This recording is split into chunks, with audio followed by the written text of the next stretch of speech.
Witam w kolejnym odcinku. Co to jest? To jest folia do pakowania. Ona jest rozciągliwa. I jeżeli, tak jak teraz jest długi weekend, zrobione są drzwiczki i jest zmiana i temperatury, i deszcz pada, i wilgotności, to jeżeli je zostawimy tak położone sobie, to one mogą nam się po prostu powykrzywiać. Żeby temu zapobiec, to ja na przestrzeni lat mam taki system, że najpierw kładę największe, potem mniejsze i na końcu ostatnie paczki związuję to folią, która dociska to. To jest równe teraz, więc jak to cały czas będzie lekko dociskać, to nawet przy zmianie wilgotności mi się nie wykrzywi. Sprawdzone to jest, przez ostatnie 15 lat to stosuję, także nie jest to może najtańsza ta folia, bo taka rolka kosztuje około $7, ale jest warte tego, dlatego że jak macie do wymiany 4 drzwiczki albo 5 na 40, bo Wam się wykrzywiły i są twist i nic z tym się nie da zrobić, no to już lepiej, kurde, chyba zawinąć. Ok, jak zrobić te drzwiczki, żeby one były, nie trzeba było dużo szlifować i obcinać, żeby pasowały. Jak zebrać wymiar? Więc te drzwiczki są rough, dopiero sklejone, widać, że nie są szlifowane. Więc ja pokażę to, jak to, one nie są szlifowane, dopiero zostały złożone. Ja może te pierwsze zdejmę teraz, żeby pokazać, że one są, tu mam na pile idealny kąt, więc sprawdzam tak, że po prostu przysuwam i widać, że tu nie ma żadnej szczeliny.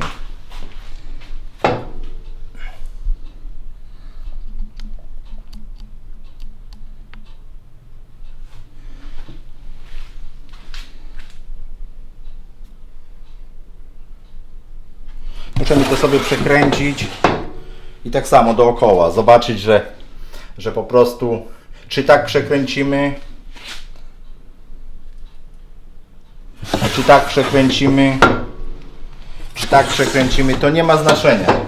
Zawsze jest idealnie.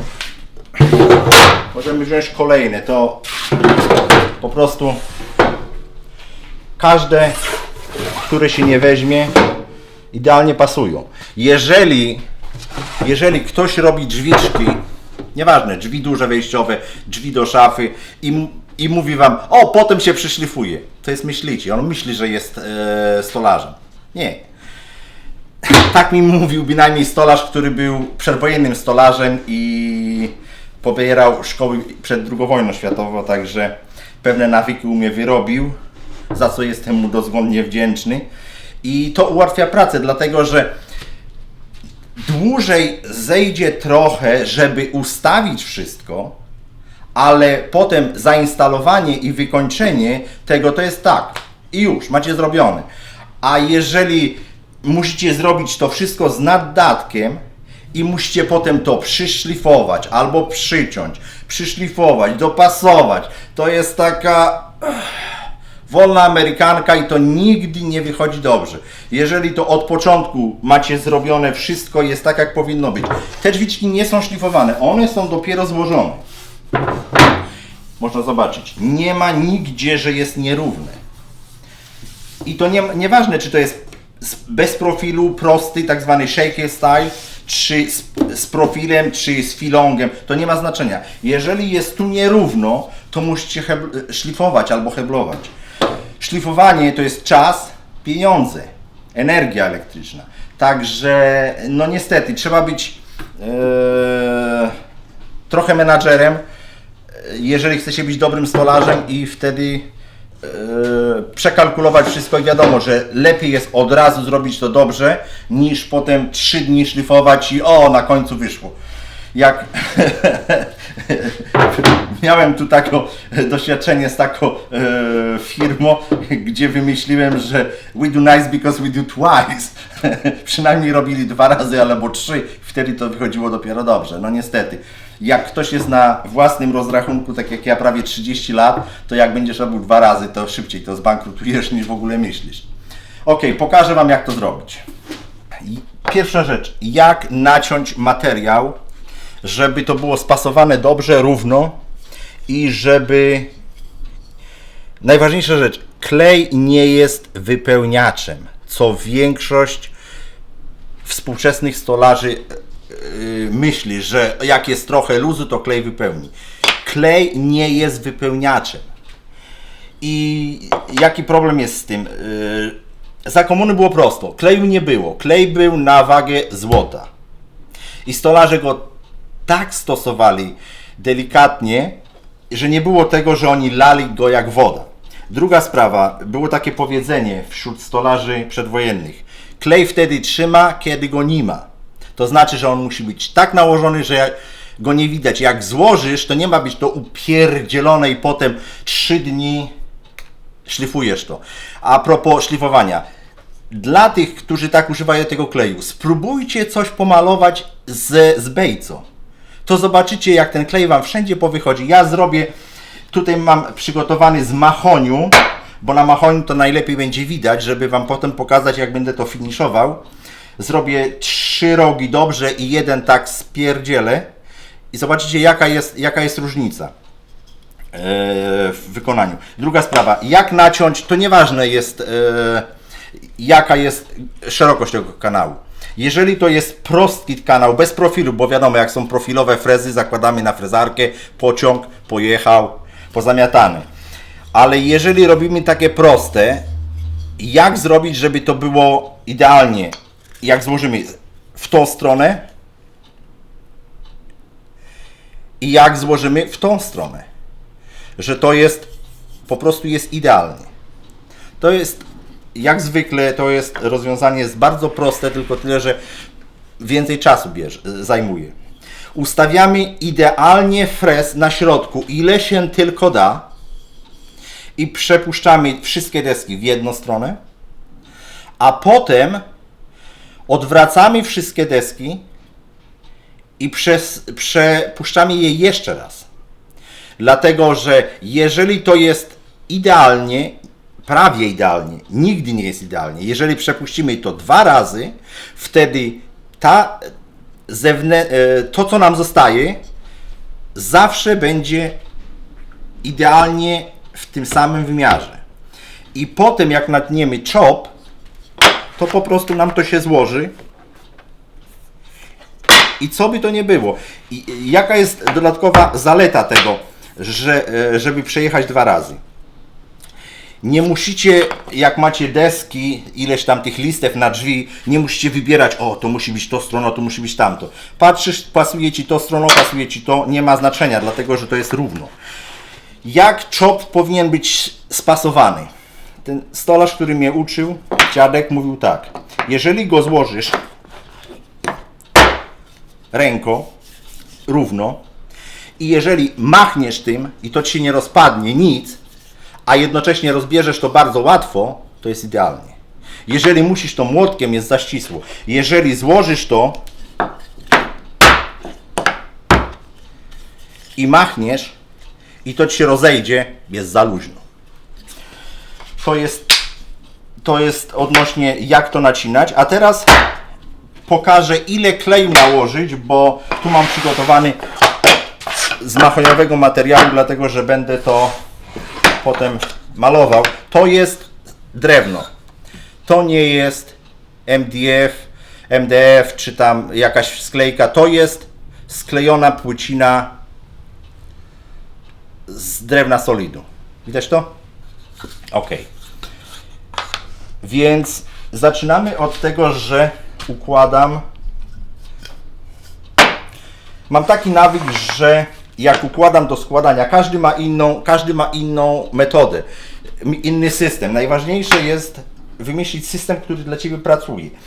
Ja składam w ten sposób tak zawsze, że z lewej strony układam, mam górę drzwiczek. Wtedy nigdy się nie pomylę, że ramiak, który dla jakiegoś tam, dla czegoś musi być tam w jedną stronę albo w drugą, że go obrócę i będzie coś nie tak. Także wszystko układam, ja dla siebie akurat w jedną stronę, w lewo. Tu przymierzałem, mam takie kuleczki. Można je kupić w takich woreczkach plastikowych, to widać na białym blacie. Takie kuleczki, one są gumowe, one się ugniatają. Do czego one są? One są po prostu, żeby... Wiadomo, że musimy, jeżeli jest z drewna panel, nieważne czy to jest filong czy płaski panel, musimy zrobić to luźniej. Bo drewno pracuje, jak będzie za ścisło, to nam żwiczki rozerwie, a jak go wkleimy, to nam pęknie na środku, po prostu rozerwie go. Dlatego ja wkładam te kuleczki i one są gumowe, jak je docisnę, to one trzymają cały czas w tym samym miejscu panel. Ok, bierzemy się za klejenie. Najważniejsza rzecz, jak zaczynamy kleić. Mokra szmata. To jest podstawa. Mokra szmata i dłuto. No i oczywiście klej. Klej, żeby nie wysychał, naklejam tak taśmę. Jest proste. Ok, układam i robię to w ten sposób. Odrobinę, odrobinę, odrobinę. Tak, tak, tak. Tak, tak, tak, tak. I zaczynam to pędzelkiem, pędzluję to. Rozprowadzam. O, za mało dałem do środka, jeszcze nie dałem do czopu.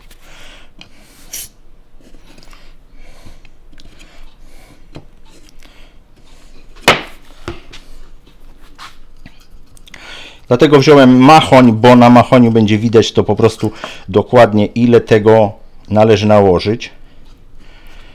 I jest taka sztuczka, że jeżeli dochodzi dotąd nam filong, nie filong, tylko czop, to nie smarujemy tej części, ale na ramiaku. Ja zaraz to pokażę. Tu smarujemy prawie do końca, ale nie do końca. Natomiast górę i dół czop smarujemy do końca. Ktoś robił badania, nie pamiętam w tej chwili, czytałem to jakieś 7 lat temu, na tym jak trzyma drewno posmarowane z dwóch stron i z jednej strony. Okazało się, że ponad 65% połączenie posmarowane z dwóch stron jest stabilniejsze, jest trwalsze i jest odporniejsze mechanicznie o prawie 65% niż posmarowane tylko z jednej strony. Dlatego, tak jak mnie uczyli, ja smaruję zawsze z dwóch stron. I tak, posmarowałem to musi zaciągnąć ten klej, zassać, więc potem smaruję tu. I tu smaruję już do końca.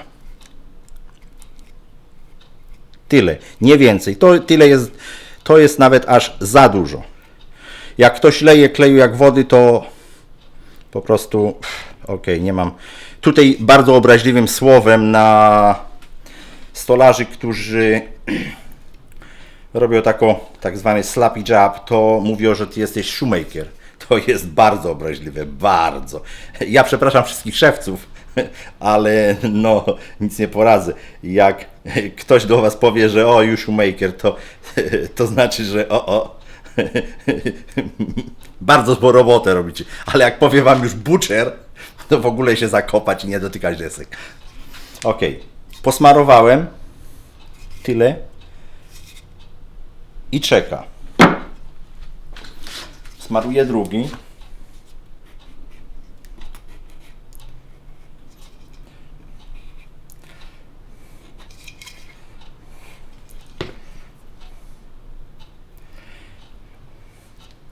Niestety, jak ktoś chce zrobić za szybko, to po prostu to będzie, ta szybkość odbije się potem na malowaniu. Jeżeli ktoś robi, nie skończyłem, jeżeli ktoś robi taką brudną robotę, że tak nazwę to pamiętam w jednej z stolarni, to nie było w tym stanie, było na wschodnim wybrzeżu, właściciel takiego delikwenta wysyłał do lakierni i on musiał to po prostu wyszlifować własnoręcznie, te wszystkie profile, ten wszystki klej, nie za darmo, chociaż mógł zrobić, że za darmo. On po prostu go wysyłał i to, co on skleił, potem musiał to wyszlifować, przygotować do finiszu, do malowania. I tak dostawał w dupę tym, że już wiedział, ile tego kleju użyć. Ok, wracając do tego. Następny posmarowany. Używam zawsze jakichś odpadów, żeby kłaść klej i różne takie rzeczy, żeby nie brudzić sobie stołu. I tak. Wkładamy pierwszy ramiak. Najważniejsza rzecz, równo żeby to było, idealnie. Tniemy około 2 mm dłuższe i szersze drzwiczki niż potrzebujemy. 2 mm to jest, jeżeli zrobicie to dobrze, to jest wystarczająca ilość, żeby wyszlifować bez cięcia, bez walki. Warunek, musi być to pod kątem prostym wszystkim złożone i odpowiednie sztywne pasowanie. Ok, położymy teraz kuleczki. Położymy teraz w drugą stronę kuleczki. Włożymy panel. Włożymy kuleczki.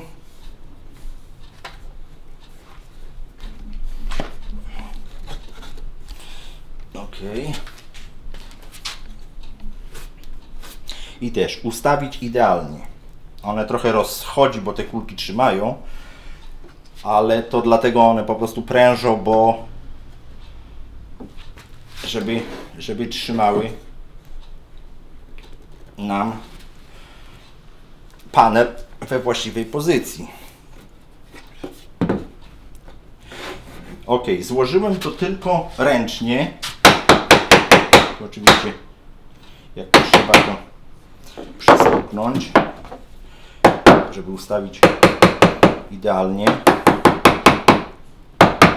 Nie da się tak, bo prężą te kulki, więc zaraz założę ścisk, ale chciałem coś pokazać. Chciałem pokazać, że pomimo tego, że tak mało użyłem kleju, zobaczcie, on wyszedł już przy dociśnięciu ręką.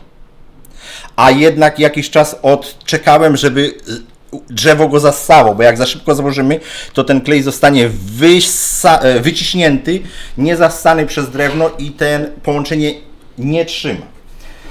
Ok, mam tu ściski.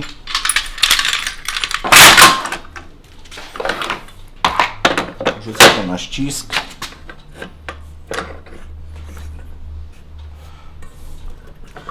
Dociskamy. Troszeczkę to złapię, żeby dobić, bo guma sprężynuje i ramiak wystaje. Ale jak jest pod ściskiem, to możemy to na tyle dobić, żeby to było. I jaka jest zasada? Zasada jest 2 palcy. Tak. I wystarczy. Dla innych równo, pięknie. I jak tak złożycie drzwiczki, oczywiście to nie koniec. Należy wytrzeć klej. Dlatego, że jak on Wam zaschnie, to potem szlifowanie tego, to zużyjecie papier, prąd i czas, którego możecie nie mieć. I to jest prawa strona.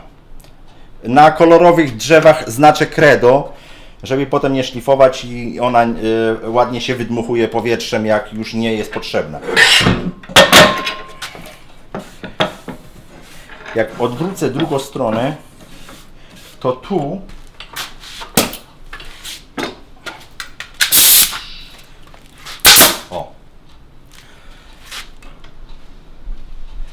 mam takie, to są koło milimetra, może poniżej milimetra i strzelam w połączenie. Nie wiem, czy mi to trzyma. Chyba tak.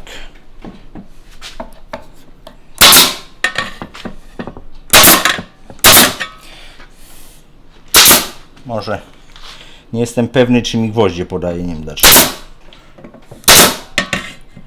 I nawet w fabrykach mebli możecie zobaczyć na tylnej części drzwi, że są takie ślady.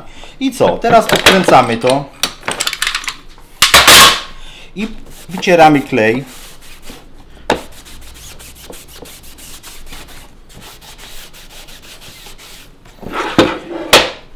I w zasadzie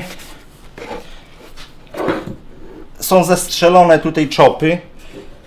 Można tak zostawić te drzwiczki i robić następne. Ja osobiście preferuję, że po wyczyszczeniu wkładam je w ściski jeszcze na jakieś 20 minut.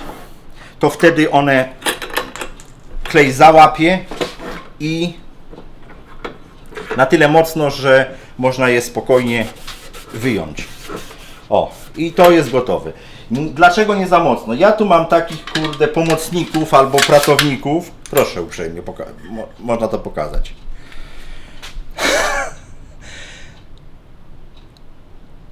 Tak zniszczyć, po prostu dociskali. Mieli przyzwyczajenia ze ścisków żelaznych. To są wszystko aluminiowe ściski. Nie potrzeba innych. Nie potrzeba innych ścisków. Jeżeli, jak ten stary stolarz mi mówił mi tak: dzieciaku, jeżeli to jest źle przygotowane drewno, jeżeli jest źle wysezonowane, źle ucięte, źle spasowane, to nawet Pan Bóg tego nie utrzyma w jednym kawałku, to się rozejdzie. I to była prawda. I tym optymistycznym akcentem kończymy dzisiejszy odcinek.